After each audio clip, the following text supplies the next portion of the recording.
Hello दोस्तों, नमस्कार। मैं मिथिलेश कुमार दांगी फिर से स्वागत करता हूं हमारे यूट्यूब चैनल में। और दोस्तों, आज भी एक ज़बरदस्त स्पीच जयराम महतो का सुनेंगे, जिसमें वीडियो तो कुछ दिन पहले का है, लेकिन बातें बहुत अच्छी कही गई है, जो सुनना समझना बहुत ज़रूरी है। क्योंकि हम लोग बाहर प्रदेश में काम करने के लिए तो आ जाते हैं, लेकिन झारखंड में क्या हो रहा है, क्या होना चाहिए, बिल्कुल उस बातों से अनजान रहते हैं। और अभी जब जयराम महतो इस मुद्दे को लेके करीबन 1.5-2 साल से चल रहा है, तो उसकी बातों को जब सुनते हैं तो रियल में लगता है कि हाँ यार, ये बातें तो बहुत पहले उठनी चाहिए, लेकिन कोई न कोई तो उठा रहा है। हाँ, इसके ऊपर भी कुछ लोग जिनको जयराम महतो की बात जो है वो समझ में नहीं आती है, तो टिप्पणी करते हैं। लेकिन जो बातें वो बोलता है, उस बातें पे गौर करने की ज़रूरत है, समझने की ज़रूरत है। और उस वीडियो को प्ले करते हैं और सुनते हैं कि 1932 खतियान जो है वो क्यों लाना चाहिए, किस लिए लाना चाहिए, कैसे लाना चाहिए। जो बातें कही है वो सुनते हैं। क्योंकि दोस्तों, झारखंड से भी बाहर लोग जाते हैं और बाहर से भी लोग झारखंड में आए हुए हैं। तो अगर वो नीति लाई जाती है कि झारखंड में झारखंडियों को ही चलेगा, तो जो झारखंड से बाहर से गए हुए हैं उनका क्या होगा? क्योंकि झारखंड से भी बाहर जाके लोग घर बना लिए हैं, घर खरीद लिए हैं, ज़मीन खरीद लिए हैं, वहाँ वो रोजी रोटी अपना कमा खा रहे हैं। जैसे मुंबई की बात करें तो मुंबई में बहुत सारे ऐसे लोग हैं जो अपना रोजी रोटी यहीं पे चला रहे हैं, यहीं से कमा रहे हैं, यहीं खा रहे हैं, यहीं घर चला रहे हैं।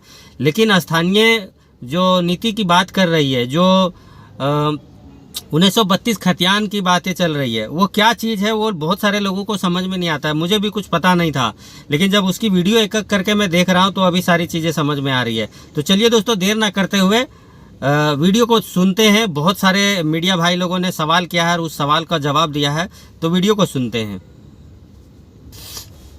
चूँकि लोकतंत्र के चौथे स्तंभ के माध्यम से राज्यवासियों को 60-40 की जो नियोजन नीति है उसके बारे में थोड़ा सा तार्किक बातों को रखना जरूरी है। ये नीति कितनी हद तक सही है या फिर इस नीति से नुकसान क्या है। आज जो सरकार अपने बचाव में आंदोलनकारी छात्रों को किसी दल का एजेंट बता रही है, तो इन सब चीज़ों पर मुझे कुछ क्लियरिफाई करने के लिए आप सबों के लोकतंत्र के चौथे स्तंभ की मैंने आवश्यकता पड़ी। इसके लिए आपका बहुत बहुत आभार। सबसे पहले 60-40 नियोजन नीति। देखिए, कोई भी राज्य भारत देश में जब राज्यों का अलग गठन हुआ तो सबसे पहले भाषा के आधार पर हुआ था, और हम लोग की लड़ाई भी भाषा से प्रारंभ हुई। क्योंकि भाषा कहीं ना कहीं किसी मानव की सभ्यता संस्कृति का आधार होती है। यदि भाषा समाप्त हो जाती है तो वह समाज समूल नष्ट हो जाता है। आज उसके लिए असुरी जनजाति की बात करें, बिरहोरी की करें, या फिर अन्य जनजातियों की बात करें जो आने वाले भविष्य में लगभग नग्न होने वाली हैं। और यूएनओ की रिपोर्ट है कि झारखंड की 8 भाषाएं 2050 आते आते समाप्त हो जाएगी। यानी भाषाएं समाप्त नहीं होगी, वह समूह जो उस भाषाओं का बोलचाल में प्रयोग करता है वो समूह भी समाप्त हो जाएगा। तो उसी क्रम में हम लोग का भाषाई आंदोलन स्टार्ट हुआ था। 1932 होते आज हम लोग 60-40 में आ गए हैं। भारत एक संवैधानिक देश है। सभी लोग इस बात का दलील देते हैं कि कोई कहीं आके रह सकता है, बच सकता है, तो इस प्रकार का भेदभाव और इस प्रकार का आंदोलन आप लोग क्यों कर रहे हैं। तो मैं उन्हें संदेश देना चाहूँगा कि सबसे पहले वे संविधान को ठीक से स्टडी करें। भारत एक देश है, इस बात का जिक्र भारतीय संविधान में कहीं नहीं है। मूल 395 अनुच्छेद हैं, 12 अनुसूचियाँ हैं, 22 मूल भाग हैं, उसमें कहीं भी जिक्र नहीं कि भारत एक देश है। भारतीय संविधान अनुच्छेद 1 में स्पष्ट है कि भारत राज्यों का संघ है। भारत अर्थात इंडिया राज्यों का संघ होगा। यानी बिना राज्य की परिकल्पना किए हुए, बिना राज्य को आप देश की कल्पना नहीं कर सकते हैं। यानी अगर आप भारत के बारे में सोचते हैं तो आपको राज्यों के बारे में सोचना होगा। यही भारत का संविधान कहता है। क्योंकि भारत एक नहीं हो सकता है। लॉजिकली आप भावनाओं में एक कर सकते हैं, राष्ट्रवाद के नाम पे एक होने का चोला उड़ा सकते हैं, लेकिन लॉजिकली बात करेंगे तो भारत एक कभी नहीं हो सकता है। भाषा एक नहीं है, परंपराएं एक नहीं है, पहनने का तरीका एक नहीं है, खाने का तरीका एक नहीं है, गीत संगीत एक नहीं है। अरे उतना तो छोड़िए, जाति धर्म तो छोड़ देते हैं, भगवान एक नहीं है। यानी भारत अलग अलग, भारत को एक कैसे किया जा सकता है? सबको उन्नति का समान अवसर देके। सबको आप जब तक उन्नति का समान अवसर नहीं देंगे, भारत एक नहीं हो सकता, ना भारत खुशहाल हो सकता है। तो जब अन्य राज्य के लोग अपने क्षेत्रता के आधार पर आंदोलन करते हैं तो सब जायज़ होता है। 1953 में जब तमिलनाडु से कटकर तेलंगाना का, आंध्र प्रदेश का तेलुगु भाषी के लिए जब निर्माण हुआ तो कोई विशेष विवाद नहीं हुआ। ना पूरे देश ने इस बात को कहने का मैंने बात रखा कि भाई ये देश को तोड़ने की बात है।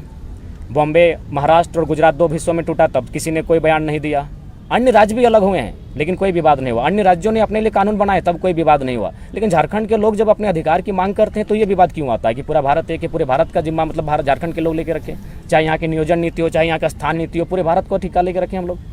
60-40 समझ रहे हैं आप क्या होगा? 40% सीटें, नौकरियाँ सीधे बेची जाएंगी। आज यहीं बगल में आपका UG PG हॉस्टल है। कितने सपनों के साथ आंखों में सपने लेकर छात्र तैयारी कर रहे हैं। सब मिडिल क्लास फैमिली से हैं, खेती बाड़ी करते हैं इनके परिवार।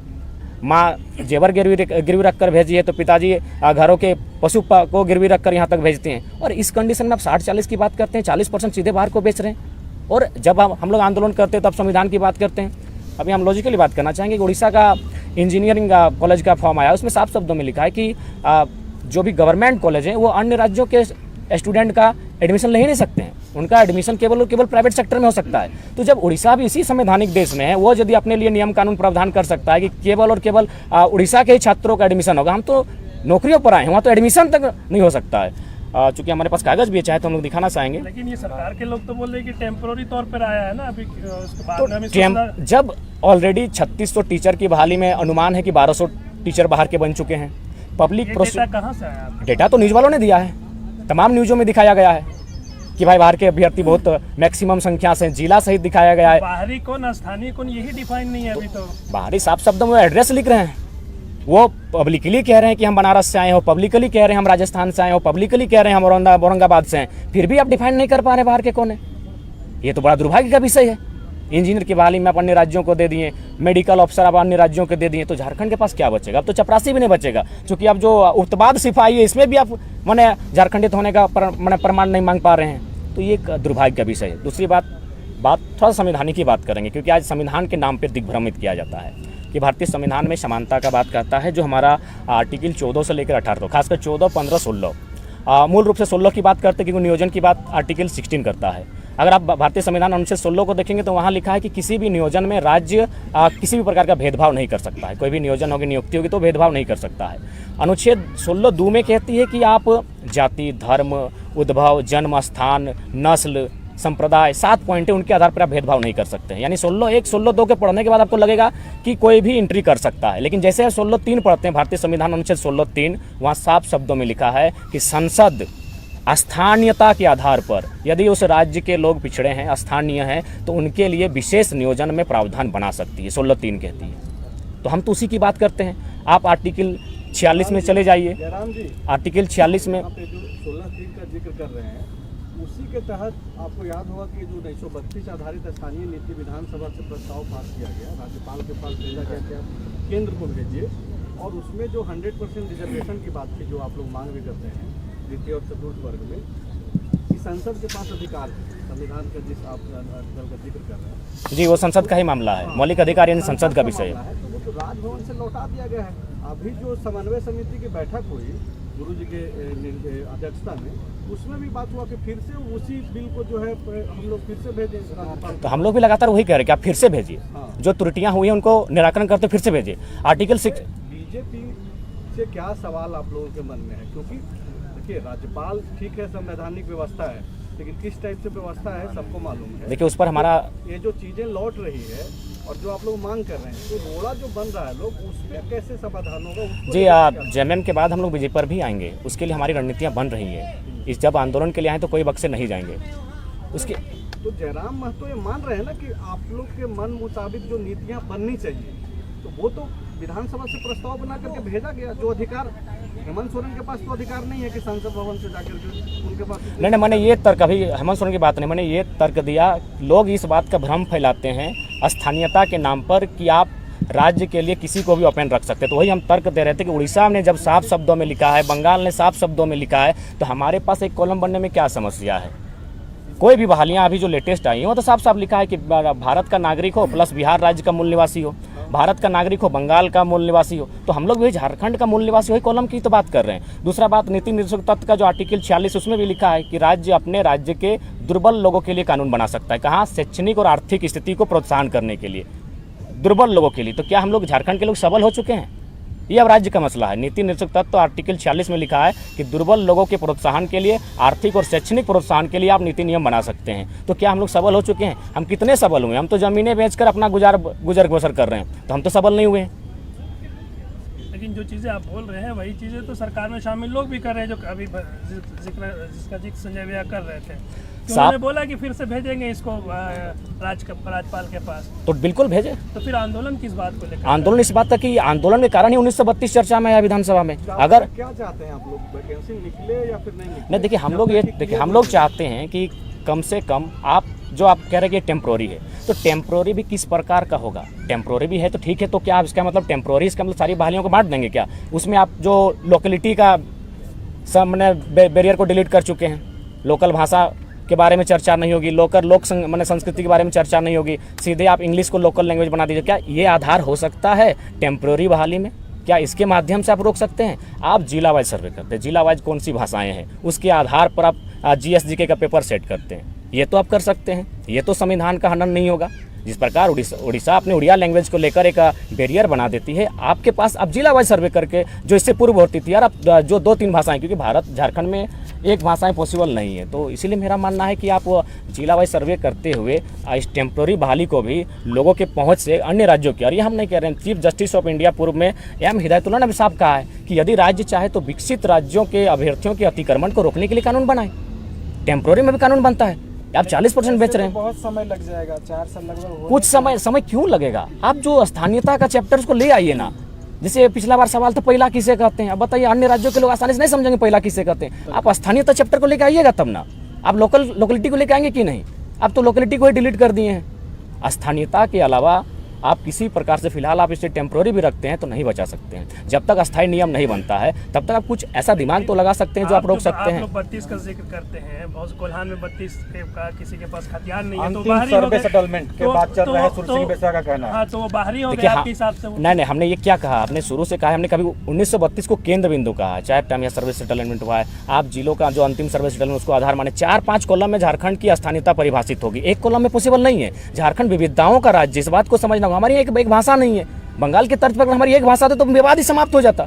उड़ीसा के तर्ज पर हमारी उड़िया भाषा तो विवाद ही नहीं होता। तो झारखंड में थोड़ा टाइम भी लगेगा। तो आप 3 साल लिए, आपका थिंक टैंक क्या काम कर रहा था? वही तो पूछ रहा, आपका जो थिंक टैंक है वो क्या काम कर रहा था? तो आप चाहें तो डॉक्यूमेंट्री दिखा सकते हैं। हमने एक मस्त डॉक्यूमेंट लेके आए हैं। तो शायद जयराम यही मानते हैं कि जिसके पास 1932 का खतियान है वही यहाँ के झारखंड। देखिए, हम स्पष्ट कहना चाहेंगे कि बहुत लोग इस बात को भी कहते हैं कि बहुत सारे ऐसे लोग हैं जो इस राज्य में अन्य राज्यों से आए हैं, मान के चलिए यूपी, बिहार, बंगाल से आए हैं। किसी एक राज्य का नाम लेने से ठीक बात नहीं है, मिला के लेते हैं, और वे लोग अपने राज्य से कट चुके हैं। चलिए ठीक है, हम स्वागत करते हैं। मैं एक उदाहरण देना चाहूँगा। VS नायपॉल जो नोबेल विजेता हैं, वो उनका भारत उनके पूर्वजों का स्थान था। वे चले गए त्रिनिदाद। VS नायपॉल ब्राह्मण थे। जब वो त्रिनिदाद चले गए तो वे क्रिश्चियन बन गए, स्वाभाविक है, कल्चर बदला जब यहाँ से वहाँ गए तो। और फाइनल जब क्रिश्चियन और हिंदुत्व का टकराहट हुआ तो वे लास्ट में नास्तिक बन गए। समझ के थोड़ा देखिएगा कि आज अगर देवी ईश्वर पर अगर किसी की आस्था है भारत में तो ब्राह्मण परिवार की होती है, लेकिन ब्राह्मण परिवार के सदस्य वहाँ नास्तिक बन जाते हैं। मेरे इस उदाहरण का कहने का तात्पर्य है, जो लोग इस बात को बार बार रख रहे हैं कि हम लोग अपने गांव, अपने समाज छोड़ कर आए हैं, तो सिंपल है, झारखंड की भाषा संस्कृति को अपना लीजिए, जैसा देश वैसा भेष, सीख लीजिए, आधा विवाद समाप्त हो जाएगा। मतलब खतियान अनिवार्य नहीं है। देखिए, मैन बिंदु खतियान रहेगा अपवाद में, एक्सपेक्टेशन जो उसको हट के यदि कोई ऐसे एक्सेप्ट मन है तो उसको आप आधार मान सकते हैं। उसके लिए आप मोटा मोटी, अभी देखिए OBC का जब गणना हुआ था तो लगभग हमको लगता है 40 साल लगा था। 1952 में सर्वे स्टार्ट हुआ था, 1990 में आरक्षण दिया गया था, तो आज 23 साल झारखंड का हो चुका है। यदि किसी सरकार की नियत में इस प्रकार की सोच होती कि चलिए भाई कुछ लोग ऐसा हैं, तो सर्वे अभी तक करते तो अभी तो पता भी चल जाता कि कौन लोग ऐसे हैं जो इस भूमि में रहने के बाद अपने भूमि से नाता टूट चुका है। सर्वे में क्लियर हो जाता, एक टीम बनाते हैं। जब 40 साल लगा OBC को गणना करने में, तो 20 साल में आप ये भी गणना कर लेते कि भाई कौन लोग ऐसे हैं, क्योंकि झारखंड बड़े दिल वालों का राज्य है। उसके बाद सरकार सोचती। हमने तो हमेशा ऐसी बातें कही हैं जिससे किसी का नुकसान ना हो, ना कि कोई अराजकता फैले। अरे भाई, दूसरे लोग तो तरह तरह की बातें करते हैं, हम लोग तो हमेशा अभी के लोग ना बाहरी सांसद, बाहरी विधायक, देखिए ये तो कहेंगे। अब चुने हुए प्रतिनिधि को बाहरी आप बता रहे हैं, आप ही के लोग। नहीं, हम लोग में टैलेंट नहीं है, इसका मतलब आप सांसद जो आपके धनबाद के सांसद, उसको बाहरी बताया जाता, उनको चुना किसने जयराम जी? जी, हम लोगों ने ही चुना है, और उम्मीद करते हैं कि आगे आने वाले दिनों में इस प्रकार की पुनरावृत्ति ना दोहराई जाए। एक हमारे पास लेटर है, बड़ा सुंदर लेटर है, ये 1999 का है, थोड़ा खोज रहे, अगर मिल जाए तो शायद राज्य को भी और एक संदेश बढ़िया मिले, पता नहीं। 1999 का लेटर, हाँ मिल गया। ध्यान दीजिएगा, 1999 में हम बिहार में थे। ये 1999 का लेटर है, बिहार लोक सेवा आयोग पटना, और बिल्कुल सरकारी पत्रांक के साथ है। उस समय बोकारो का जो सेल है, वहाँ एक उड़ीसा के व्यक्ति काम करते थे, गुरुचरण कलुंडिया, रोल नंबर 811914। पिता श्री वीरेंद्रनाथ कलुंडिया, ग्राम रामबेड़ा, डाकघर पांडुपानी, भाया जेरई, जिला मयूरभंज, उड़ीसा। यानी उस समय हम बिहार का पार्ट थे। जब वो बिहार यानी उड़ीसा के थे, जब उन्होंने शिक्षक की परीक्षा को दिया तो बिहार राज्य में उत्तीर्ण हो गए। तो यहाँ आपका बिहार लोक सेवा आयोग पटना के माध्यम से विशेष कार्य पदाधिकारी के माध्यम से उनको लेटर जाता है कि उपर्युक्त विषय के संदर्भ में निर्देशानुसार सूचित करना है कि प्राथमिक शिक्षक प्रतियोगिता परीक्षा 1996 के आधार पर आपका परीक्षाफल प्रकाशित किया गया था, परंतु जांच के क्रम में पाया गया कि आप बिहार राज्य के बाहर के मूल निवासी हैं। बिहार राज्य सरकार के आरक्षण नियमावली के अनुसार केवल बिहार के मूल निवासी को आरक्षण का लाभ दे है। अतः बिहार राज्य के बाहर के मूल निवासी होने के कारण आयोग द्वारा प्रकाशित आपका परीक्षाफल रद्द किया गया है। तो जब उस समय हम बिहार में थे और ये क्लियर था कि बंगाल उड़ीसा के लोग बिहार में एंट्री नहीं करेंगे, तो जब हमको अलग झारखंड मिल गया तो उस समय वो नियमावली फॉलो क्यों नहीं हो रही? सरकारी कागज़ है। तो इस तरह की मतलब साफ शब्दों में कहा जाए, अब बहुत सारे लोग इस बात का भी दलील देते हैं कि न्यायालय है, ब्यूरोक्रेसी है, इतने आयोग हैं, इतने सरकारी तंत्र हैं, इसके रहते कैसे अन्याय हो सकता है। तो मैं लॉजिकली आज 1.5 साल के आंदोलन में थोड़ा सा मैं एक ऐसा शब्द का प्रयोग करना चाहता हूँ जो शायद अभी सनीदा आपके साथी हमको कह रहे थे कि आप पढ़े लिखे होकर इन शब्दों का प्रयोग करते हैं, लेकिन मजबूरन आज फिर मैं कर रहा हूँ प्रेस कॉन्फ्रेंस में कि ये लोग खासकर हमें झारखंड के लोगों को जानवर समझते हैं। उदाहरण दे रहा हूँ, 3-4 उदाहरण से क्लियर हो जाएगा कि वास्तव में और राज्य को जानना चाहिए। सबसे पहला उदाहरण जादूगोड़ा, मैंने पहले भी रखा है। जादूगोड़ा में जो यूरेनियम का खनन होता है उसमें 47% महिलाओं को संभोग करने की इच्छा नहीं है। उस रेडिएशन से इतना असर हुआ है, समझ सकते संभोग या जनन यानी जिससे कि सृजन होता है, जिससे संसार सृष्टि आगे बढ़ती है, यानी 47% महिलाओं को संभोग की इच्छा नहीं होती उस रेडिएशन के कारण। फिर भी आप कोड़ रहे हैं, इसका मतलब हम जानवर ही हैं। मैं लॉजिकली बात करता हूँ। जादूगोड़ा की रिपोर्ट है 100 में 47 महिलाएं, मैंने साफ शब्दों में सुन लीजिए, लॉजिकली बात करें, सेक्स करने की उनमें इच्छा नहीं, जिससे संसार चलता है, जिससे हम और आप दुनिया में आए हैं। फिर भी आप जमीन कोड़ रहे हैं। फिर भी क्यों? क्योंकि हम लोग जानवर हैं। और एक उदाहरण देते हैं, यहीं बगल में आप गए भी थे, आप लोग सब बुढ़ाखाप में रिपोर्टिंग करके आए हैं। वहाँ क्या मामला है? महिलाएं पेड़ बचाने के लिए आलोका प्राइवेट स्टील लिमिटेड के खिलाफ आंदोलन कर रही है।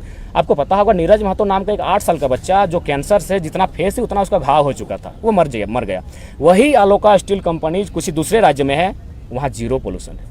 तो हम जानवर ही है ना, जो हमारे यहाँ पोल्यूशन है। हम कैंसर से आपके धुएं से मर जा रहे हैं और आपका कैपेसिटी नहीं कि आप दूसरे राज्य में 1% पोल्यूशन निकाल सके।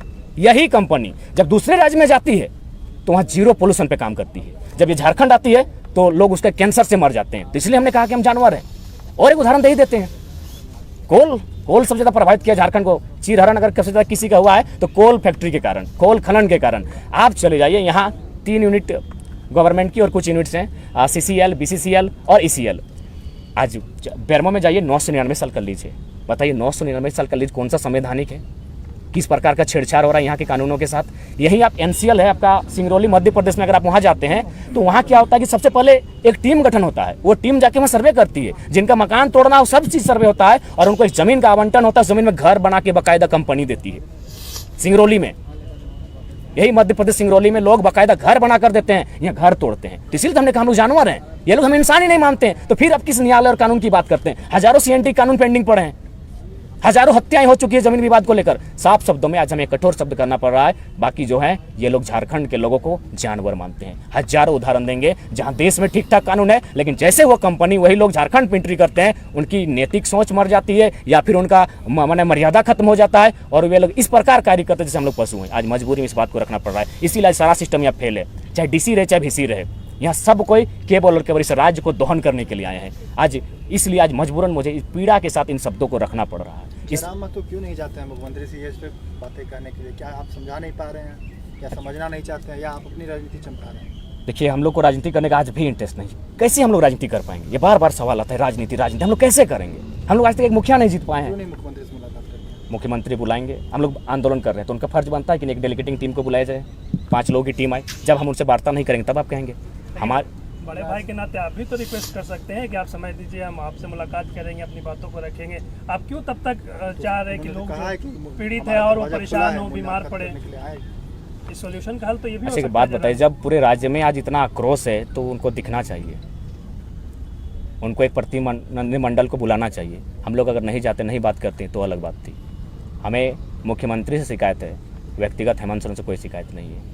अच्छा, ये कहना है 1932 का जो आप लोगों ने मुद्दा उठाया था, क्या मेन मकसद राजनीति में ही आना था? क्योंकि लगातार जो है आप लोगों ने ये भी घोषणा कर दी कि 2024 में आप लोग चुनाव लड़ेंगे। नहीं, अनुमान कहा है, अभी भी कहा है कि हम लोग अगर सरकारें विफल होती है। जितने भी छात्र नेता हैं आप लोग अलग अलग दल बनाने में लग गए हैं, जितने भी है। देखिए, सबसे पहली बात है, आंदोलन का स्टार्ट दामोदर नदी में हुआ, इसीलिए इस बार चुनाव का फैसला भी दामोदर नदी के किनारे से होगा। और जो कोयलांचल के कोयला में जो आग होती है, फिलहाल वहाँ के लोगों के दिल में आग है। क्यों? कारण कि सबसे ज़्यादा शोषण वहाँ देखा है।